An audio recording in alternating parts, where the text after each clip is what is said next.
Strah od dubine. Konobarica sa nebesa, koja se zove stjuardesa, o putnicima se lepo stara na 10.000 metara. Zanimljivo je kako se ona navikla na čud aviona. Grdosija se strašno zatrese i evo slatke stjuardese. Ne brini, kaže, ništa to nije, male vazdušne provalije. Ima li ona uopšte mašte? Dole su kuće, potoci, bašte, prašume, lednici, glečeri, zveri, kako joj srce ne zatreperi.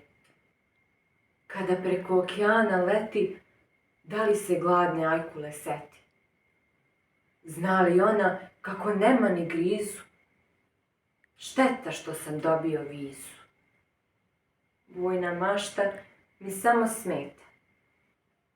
Tako visoko iznad sveta, kad se nađe kopneno biće, poželi neko opojno piće. Mama i tata piju vino i njima fino. Vi ste malo niski za viski, smiješi se ljupka stjuardesa.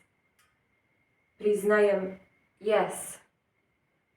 Prepušten sili svoje mašte, slećem na kuće, padam u bašte, putam po ravni okeana, nestala voda, nestala hrana. Pozdravljam se sa nebom plavim, mobilni mokar, kome da javim? Gotovo sve je, sunčani svete. Skončava jedno nedužno dete.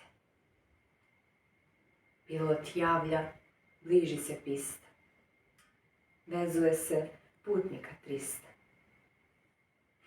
Veštačka ptica stvarno sleće, a mislio sam nikada neće. Slava Gospodu i svecima, prizemljuje se, a necima. Škljocaju bravice pojaseva i hor putnika u sebi peva. Napolju hladno, noć je pala. Domogo smo se Montreala.